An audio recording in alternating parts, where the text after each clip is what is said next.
A very different type of explosion closed another chapter in the history of public housing in Baltimore. Demolition experts brought down the Lexington Terrace high-rise buildings. The Weekend Team's Ron Matz begins our team coverage live in West Baltimore. Ron? Good evening, Kai. We're live at Fremont and Saratoga, and behind me is what used to be Lexington Terrace. Controlled demolition used 700 pounds of dynamite in the blast this morning.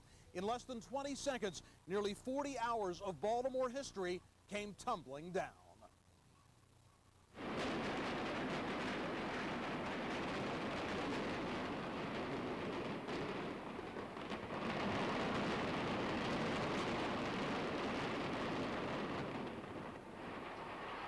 The 5 high-rise buildings fell like dominoes in the dust. There were cheers and more than a few tears today in the big crowd that came to say goodbye to Lexington Terrace. Fantastic memories and the good times I had, even though I was 12 years old when I moved away. I can still think about the good times I had there. I will. Before the implosion, there were prayers, and Baltimore paused to remember Atlanta. But I ask you, ladies and gentlemen, for one moment, if we could stop for a moment of silence for the victims of the attack that occurred in Atlanta this morning. Soon, a loud rumble would break the silence. The big moment was here.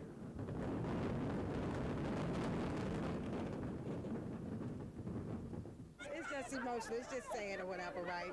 But I think they need to come down. It has been 37 years since the doors to Lexington Terrace were opened. So in this pile of rubble, there are mountains of memories. I lived here for 30 years. I raised 10 children here in Lexington Terrace. And it's very emotional for me today. I'm kind of sad because I had a lot of memories there, a lot of good memories there. And although the buildings are gone, the memories are still alive in my heart. Memories making way for tomorrow.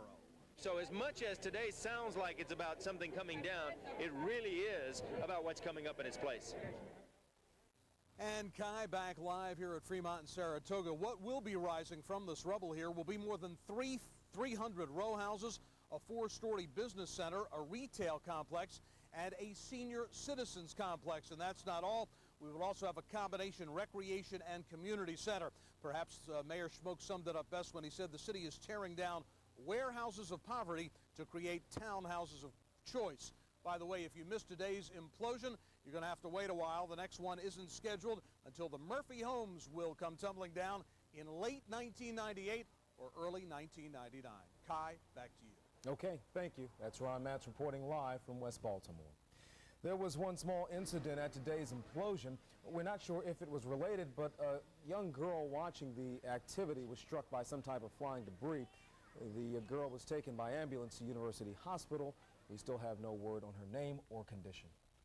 Well, as Ron just said, thousands of people watched Lexington Terrace come down, many of them glad to see it go. And as Kelly Saunders reports, many are looking forward to what's coming up in its place.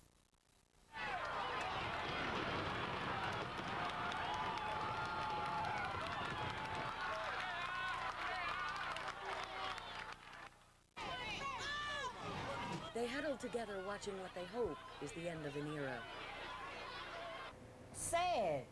I had to cry. Children focused on the moment. I thought it was cool how the building fell and how it fell like one part at a time and how it didn't like shatter, just collapse. I thought it was awesome. The adults focused on the future. I'm glad they came down, and I hope that they'll be rebuild something very nice for the people. Beautiful. It's for the betterment of the city. It's history in the making. It's been a good thing. And now it's down, it'll be a better thing. I'm going to miss down here, the people, the neighbor. But I know the building had to go down, but it's not the building. It was the friendliness and the closeness with the people, and everybody spread out. I miss my building and my house. Oh. I'm Kelly Saunders for the Weekend Team. Construction for the new Lexington Terrace starts in the spring and should be finished in March of 1999. The job of bringing down the buildings is done. Now it's time for cleanup crews to start their work. Dust spread through the area like a scene out of the movie The Fog, and a convoy of street sweepers went to work. The biggest mess is the rubble left behind from the imploded buildings. The company cleaning it up says it'll take 4 months to remove it. Hey, yo, Jay, word up. These motherfuckers fucking talking that comeback shit like they cooking crack. Shit, I ain't frontin'. All I want my pockets green like Slim Change, you know what I'm saying? Front the road, we roll back like rubbers, motherfucker. For real, with no trace of age, we keep our pockets fully blown, Rockefeller click, nigga. Hey yo, we patting down pussy from Sugar Hill to the Shark Bar. Fuck a bitch, D in the Mark car. We got the bad bitches gasping for air and Aspen, searching for aspirin. When I ass in, we swing, you cling. We do our thing and bring sling and ding-a-ling from Bed-Stuy, Brooklyn to Beijing.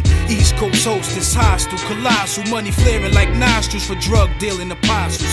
Al Pacino down to Nino Brown. Me, Jay, and Primo got it sold across the board like Pacino. Teflon, make sure your jammy is full. Cause I heard Sammy the Bull, lamps in Miami will pull. Tropical leads where I got a few keys. With momentum, stock a few G's. Now it's unstoppable cheese. Said we was garbage, so fuck college. Street knowledge amazes the scholars when we coin phrases for dollars. Star-studded bitches with crystals. Get fucked with pistols just to see my shit discharge pus. I dropped the Stella, even a cappella. I got to tell all about Rockefeller. Yeah, bring it on if you think you can hang. And if not, then let me do my thing. Yeah, bring it on if you think you can hang. And if not, then let me do my thing. Yeah, bring it on if you think you can hang. And if not, then let me do my thing. Yeah, bring it on if you think you can hang. And if not, then let me do my thing. Mannerisms of a young Bobby De Niro. Spin Spanish wisdoms in a whip with De Niro. Crime organized like the Pharaoh. I cream, I diamond gleam high. Post like Hakeem. Got a lot of things to drop. Brooklyn to Queens. I gotta keep my steam. Niggas wanna try to hem my long jeans. Uptown fiend for Jay-Z to appear in the scene. In the meanwhile, here's some dope for y'all to lean. Liaison for days on end. Money make the world go around, so I made some to spend. Can I live this dough with my negs dividends flow like the Mississippi rib looking jig? Can't do for Dolo. Had to turn away when Tony killed Manolo. That's real. Mixed feelings like a mulatto. Thug thought he was OG Bobby Johnson. I played him like Benny Blanco. Mano a mano, you ain't ready. I find no trigger, straight up shoot my guns horizontal. Get your weight up. I am 2.2 pounds. You're barely 125 grams. Wouldn't expect y'all to understand this money. Do the knowledge, do the few dollars. I'm due to demolish. Cruise Brooklyn through Hollis to a hood near you. What the fuck? You know, if you think you can hang, you can hang, you can hang. Money is power, I'm energetic with facial credit. Pure platinum fetish for cheddar, spread lettuce. Heroes get deadish. I make moves that remove pebbles out of shoes. You suck pistol like pipe with the crystal. John Stockton couldn't assist you. Cowboys are Benzes like we filing in the UN. So what the fuck you doing? Whatever, nigga, Farfik Nugan. Rugged get polished, banking dollars with the commas. Banging bitches out the Bahamas on hides of llama. We cry nada, fly farther, fry hotter. You die gotta fuck with me, witness manana. Absence of malice in my palace. Call cousin out Dallas. Trigger finger with the callus. Tip scales for mail to keep these niggas off balance. Your frequent stops to OTB, you feeding me. Steamer niggas scheming on a wrist action with the gleams. Juice from Pop Duke, fulfill your dreams. Never put the pure brown sugar before the dirty green cream. Bring it on if you think you can hang. And if not, then let me do my thing. Yeah, bring it on if you think you can hang. And if not, then let me do my thing. Yeah, bring it on if you think you can hang. And if not, then let me do my thing. Yeah, bring it on if you think you can hang. And if not, then let me do my thing. Yeah, bring it on, bring it on, bring it on. Yeah, bring it on, bring it on, bring it on. Yeah, bring it on, bring it on, bring it on. Yeah, bring it on, bring it on, bring it on. Bring it on if you think, if you think. Imagine trusting private security guards to watch over millions of dollars in goods, only to find out they are actually inmates out on work release. In this exclusive I-Team report, Suzanne Collins discovers that even felons convicted of theft from businesses were working as security guards. And they were hired by a Baltimore County police lieutenant who on the side runs a private security company with his wife. Not only that, it appears a major in the Baltimore County Bureau of Corrections approved this type of work and got judges to sign off on it. The inmates say because of some thefts at the business where they were working, they began working every day, double shifts, and spending only a few hours in the jail. This former work release inmate says while in the Baltimore County Jail, he was hired by County Police Lieutenant George Brooks as a security guard, guarding a private terminal at the port. He would tell us, to tell the guy, the company that we was working for, that we work for Baltimore County as guards for the inmates. As correctional officer? Correctional officer, yes, that's correct. Not to say you were inmates? No, not to say, because if we was our inmates, they wouldn't have us there. We're security guards. We're guarding this $1 million worth of aluminum. Officers working at the jail told me they were astounded and even laughed to see inmates leaving the jail for work with security badges on. Can you describe what you looked like? Yes, I wore a security officer's uniform. I wore a badge, a hat, the whole 9 yards. Did you go out of the jail that way? Yes, I went in the jail that way too. Former inmate Dennis Parrish volunteered to model the security uniform he has not returned. Parrish has been convicted for drunk driving 4 times and once for escape. He lost his privilege to be on work release after being found in his guard uniform, unconscious on the job, and blowing an alcohol level of .28 when he returned to the jail. That's almost 3 times the legal limit.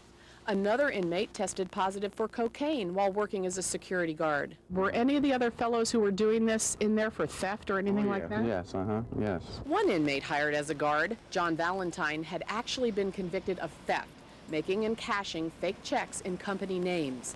The police lieutenant who hired these inmates refused to speak to us on camera. It regards your hiring inmates to work as security guards. Could you talk to me about that?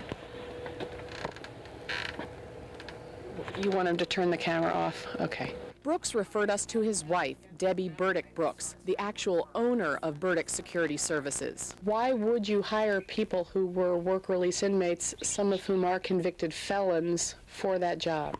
I didn't knowingly do it. I got all my information from the Baltimore County Jail, and they assured me that they weren't. That they weren't felons? That's exactly correct. Security companies must submit employees' names to state police for criminal background checks. Regulations say that guards cannot have been convicted of crimes like escape. They can't be convicted felons, and not even habitual drunkards. Dennis Parrish would have had all 3 strikes against him had Brooks' company even turned over his name to state police for clearance. The employees in question here, their names had not been submitted to the licensing division for approval to work as security guards. Debbie Brooks says they didn't think they had to apply for background checks for the inmates, citing what they thought was a loophole in the law for people guarding ships. If the Brooks had submitted the name of another inmate they hired, John Valentine, state police would never have approved him as a security guard.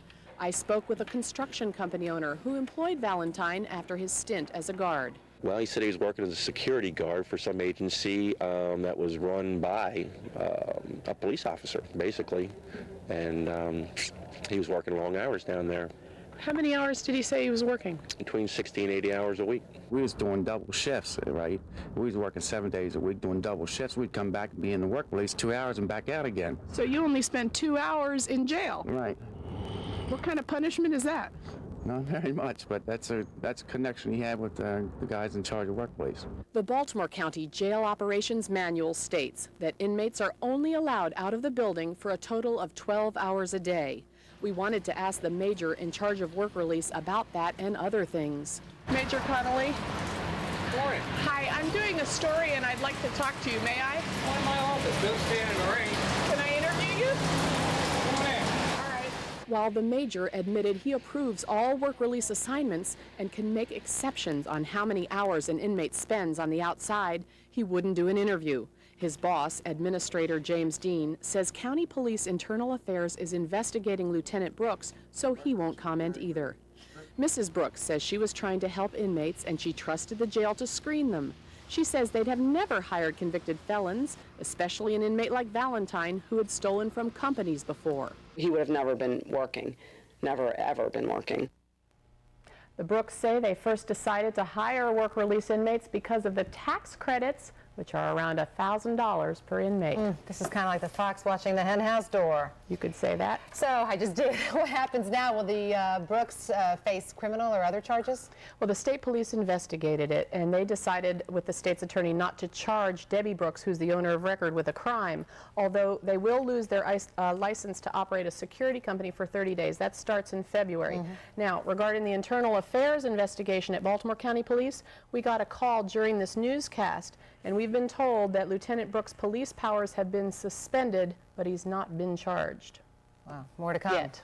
Okay, tonight a community comes together to protest the death of a Korean grocer who was killed at his East Baltimore store. Dennis Edwards is standing by live on 22nd Street and Homewood Avenue, where people are gathering to stop the violence. Dennis? Well, Sally, the vigil hasn't started yet, but when it does, it will begin and end here at the Homewood Market, where Won Hee Ma was shot in the chest Thursday night. She is one of 4 Korean grocers wounded or killed in a series of violent robberies that started about 10 days ago.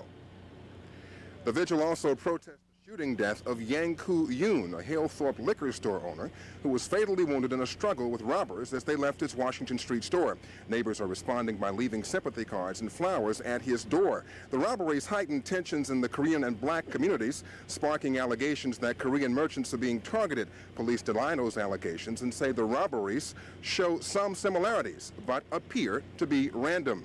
Now, police also tell Eyewitness News that most, if not all, of the Korean grocery stores in the city now, not totally all, but many, if not most, are owned by Koreans, increasing the likelihood that any robbery of any store might very well mean that a Korean was a victim. But this vigil, the organizers of this vigil tonight are saying that any violence, any type of violence is unacceptable, and they plan to protest and to remember the victims tonight. Of course, we will have more on this story at 6 and at 11. Sally? All right, we will see you then. Thank you very much, Dennis Edwards, reporting live from East Baltimore. Well, Sally, we now know more about the man who tried to make a daring daylight robbery at a Florida convenience store, stealing not just the cash, but the cash register. Look at this video. Police say the suspect in the surveillance video is Mark Nichols. When Nichols couldn't open the cash register, he grabbed the whole thing and tried to run. Except it is still plugged in. He's quickly captured. Now he says the robbery was an act of desperation because he says he has AIDS. I feel bad for what happened. I really do. I didn't go out to hurt anybody. I didn't seek a victim. I was just trying to feed my family, you know.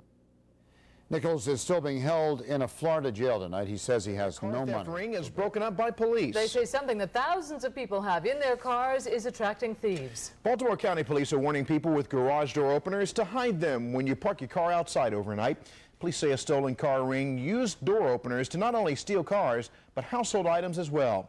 One of the places hit hard was Owings Mills, and that's where Mike Shue joins us now, live with this exclusive story. Mike. Vic, I'm standing in the cobblestone neighborhood of Owings Mills, which, as you said, was hit rather hard. Police are saying that they have arrested 2 men, and they're looking for 2 more in at least 25 different robberies, and that their method was extremely simple, and up until today, it worked rather well. Just how did they get inside the homes and the cars? Well, police say they were using these. This stolen Jeep broke open the case. It was spotted early this morning in Pikesville. The officer gave pursuit. A pursuit which ended here at Walbrook Junction in the city. 4 young men ran in all directions. 2 were caught and arrested. These people, we believe, are suspects in 25 separate burglaries. It's going to be a long time before the paperwork on these folks is finished. We also found in their car 8 cell phones, which we believe to be stolen, and the detectives described to me 8 or 9 car keys for cars we don't even know where they are, including, he said, some Acuras and Mercedes. Their method? Break into a car left out overnight and steal the garage door opener. They would take the remote control device to open the garage door, open the garage, and then go in, and generally there's often another car inside. They would take cell phones, anything else they could find, and then take off again. In this upscale community, talk about the break-ins traveled quickly. We were absolutely flabbergasted. We were really very surprised because we felt that we were a very comfortable enclave here. Betty here wasn't hit, but some of her close neighbors were. The arrests were welcome news. They may be very ingenious about figuring something like this out, but then they do something like something stupid, like driving in a stolen car where a license plate is obvious, so the police are looking for them. So I wish there were more stupid people around so they got caught more frequently. Last night seemed to be the night of stolen Jeeps. This stolen Jeep crashed into this house on 7 Mile Lane. I was sound asleep, and all of a sudden I just heard this loud crash. The two cases were not connected, but good police work helped in both. This was not just dumb luck. This was good police work.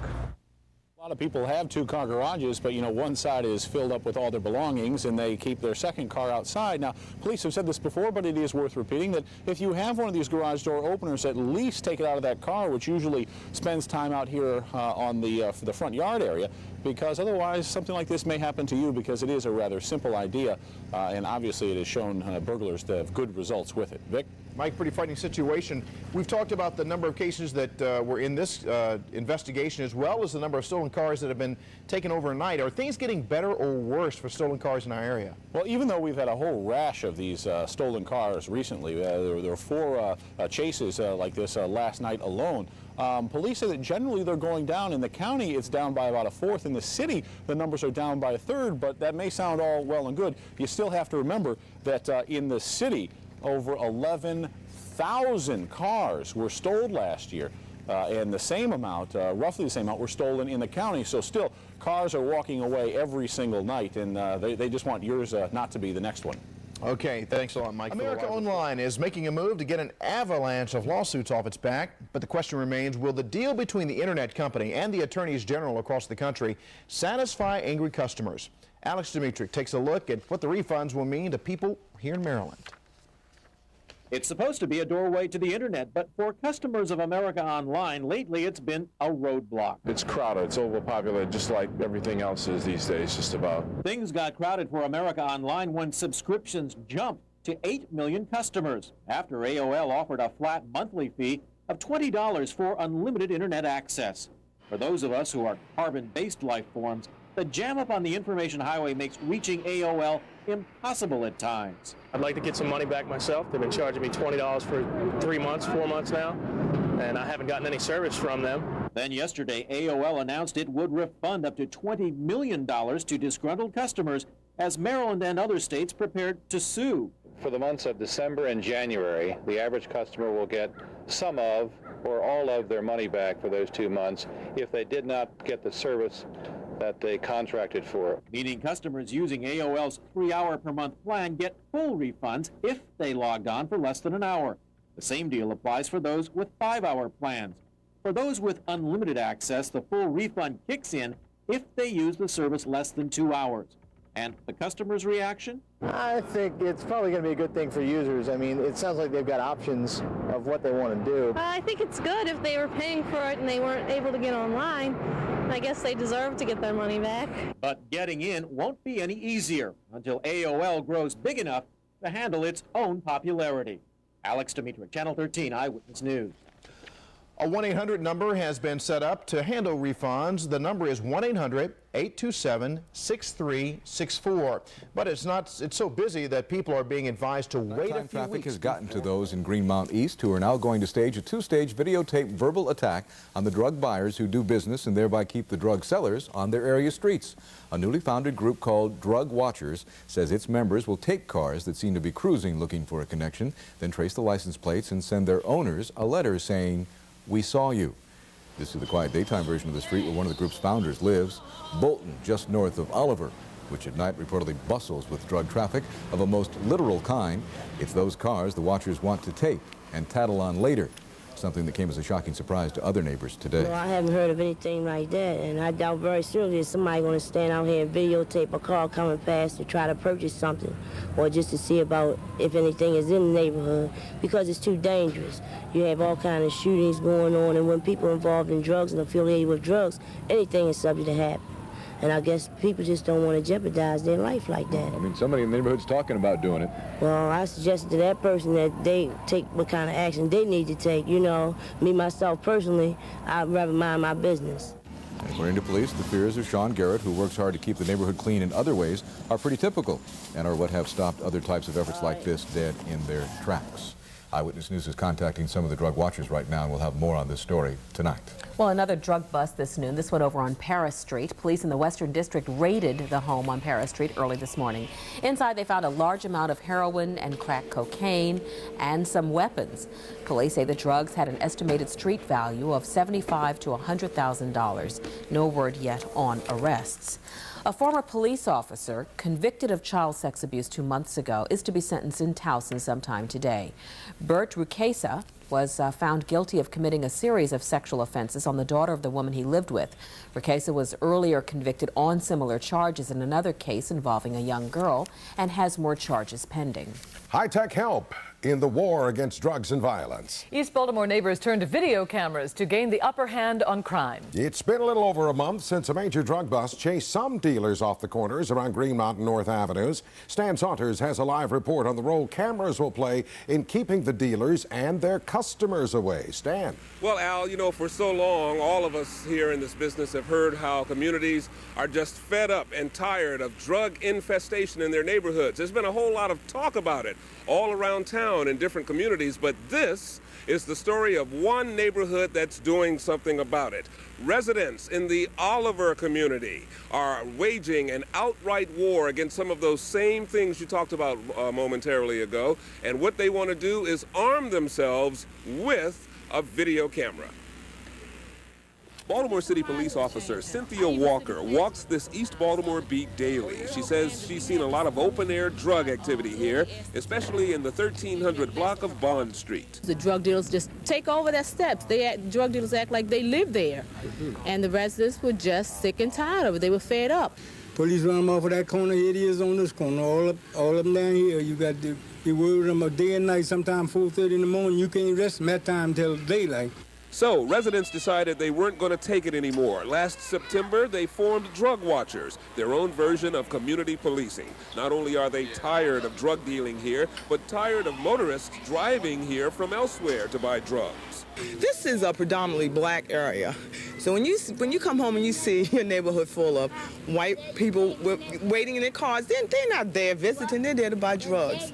And we want them to know we will not put up with this anymore. Starting tonight, Drug Watchers will begin videotaping license tag numbers of drug buyers. We're not always going to be visible. You're going to have every neighbor will be peeping out their window, so you don't know who's going to be watching you. We've seen an increase in the drug trafficking. And I'm wondering, is the increase because of the big bust on Greenmount?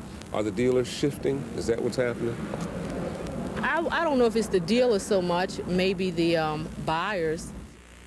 So that's the story for now. It appears, though, that once the videotape full of license numbers is turned over to police, then identification will come about. Vehicle owners will be notified by a special letter sent from residents here in Oliver, and that letter will basically say, "Dear sir, dear ma'am, your vehicle has been spotted in the wrong place at the wrong time." Now, let me tell you why we're standing here, Al, very quickly in front of the Oliver Recreation Center. There is a march being formed. Whether or not it will go on depends on the weather, but it is lighting up a little bit now. There's a march where about 30 or 40 people from the neighborhood plan on walking right past drug dealers on the East Bond Street corridor to let them know that we are here to take this neighborhood back. And how many times have we heard that, Al, over the past few years? Well, we certainly have heard it, yes.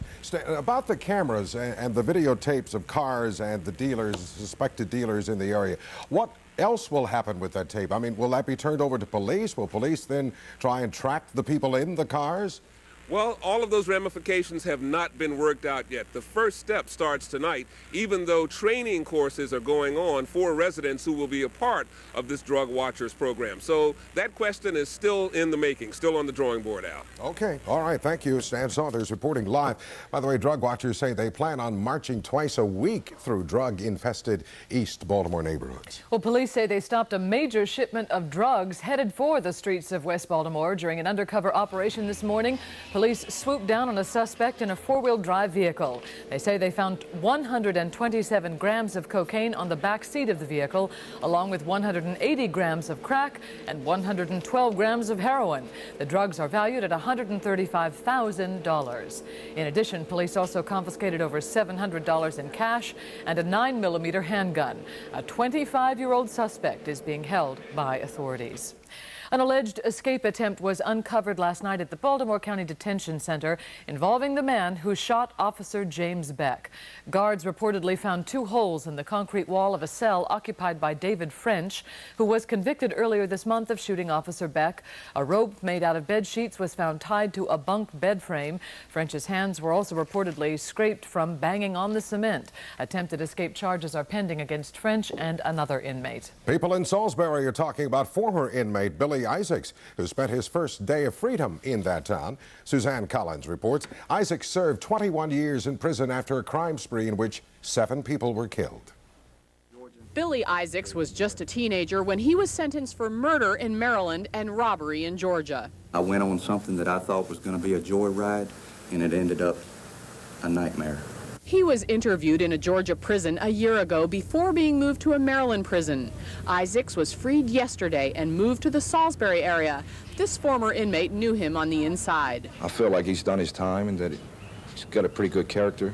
What's he like as a person? He's good people as a person, and he regrets what he'd done in the past, and it was his childhood, and he regrets even being involved in that stuff. So. In 1973, Billy Isaacs, who was 15, picked up 2 brothers who were serving time and another man who escaped from this Eastern Shore prison. They went on a crime spree from Maryland to Georgia, and 7 people were murdered. After the murder of a Pennsylvania man, 6 members of the Alday family in Georgia were killed. They surprised the intruders. Now that he's out, Isaacs will report to the Salisbury Parole Office. He will be supervised in the intensive category of supervision, which means that he will be seen by the agent at least 2 to 3 times a month. The Division of Parole says Isaacs has a job. He also plans to marry. But how does Salisbury feel about its new neighbor? If he's rehabilitated himself because he was so young, I think it's okay. But it's a little scary when you know you have family and friends around town and he might still be a lunatic or something. So it's kind of scary. I said I was angry at first, but after I read the article and saw that the man was only 15 when he did this, I might feel differently if it was my family. Isaac's new address will not be made public. He must report to a parole agent for the next 39 years, but with less supervision if he proves trustworthy. I cannot bring back any of the old days. I wish to God I could. Suzanne Collins, Channel 13, Eyewitness News. Isaacs told his parole officer he did not want to be interviewed by reporters. In his commentary tonight, Michael Lesker sees technological history in the making. I like this idea of videotaping. Maybe it'll give people a second thought about what they're going to do. Neighborhood people in East Baltimore say they will send a note to the owners of cars cruising the neighborhood saying, "Drug watchers are watching you." Sounds like a phrase out of the past. Remember, Big Brother is watching you? The words go back to George Orwell's classic novel 1984 and the frightening specter of hidden cameras and an oppressive government monitoring our every move. What makes this different and less threatening, though, is that technology has now surpassed Orwell's imagination. It's not the government using cameras to spy on innocent people. It's innocent people spying on criminals that the government can't seem to arrest. Ordinary citizens now have the power to do things constructively that we used to worry about the government doing insidiously. Who knows what's next? Already there are people using video cameras to protect against burglars. In East Baltimore, cameras have focused on prostitution traffic. This could be a real peek into the future. Never mind novels like 1984. If cameras help stop narcotics, they may have opened up a brave new world of crime fighting. It's a neighborhood with some of the worst drug corners in the city. But thanks to video cameras, these could become some of the most watched corners in Baltimore. Video surveillance may not be new, but it's a bold step for residents who are coming out of their homes to capture pictures of drug dealers and their customers. The night team's Mike Shue looks at the people behind this high-tech community policing. Up till now, the dealers didn't care who saw them. They owned the corners. The Oliver neighborhood is a magnet for outsiders driving in, buying their heroin and crack. This is a predominantly black area. So when you come home and you see your neighborhood full of white people waiting in their cars, they're not there visiting, they're there to buy drugs. Now the buyers who drive in need to watch out. Their plate numbers may be documented on videotape and turned over to the police. If you're going out committing a crime and you know that you're going to be on camera, if you have any sense, you're not going to do it. You're going to stay out of the area. You're going to go somewhere else. And that's basically what the people are saying. They want them to go somewhere else. And that's where these people come in.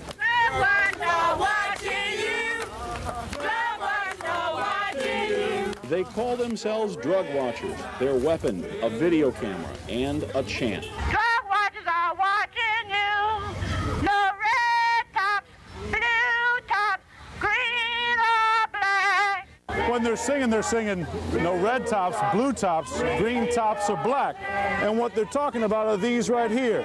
These are the stoppers that go on top of the vials of the crack and heroin. Each dealer has a different color stopper. They're as common as dandelions around here because these are some of the worst drug corners in this city. Those not trafficking look on. Those with something to hide do. See, the drug dealers, they peep around the corner to watch for us, say 5-0, and they were watching, and so when we turned around and saying drug watching, they ran on back up Dallas. Drug watchers are watching you. Drug watchers are watching you. Yeah, it's working. How do you know? Do you see them running, hiding their faces? Yeah, well, they better get used to it. But some others aren't so sure. There's so much money involved in this illicit drug trade that people basically survive from doing this. So no matter what they do to try to stop it, it's still going to continue. The believers hope not. They need a victory badly. For the night team, Mike Shue, Channel 13 Eyewitness News. Police will always accompany the marchers. Meanwhile, the group's planning to fundraiser to get even more video cameras for surveillance. A sizable cache of drugs never quite made it to the streets of West Baltimore. Police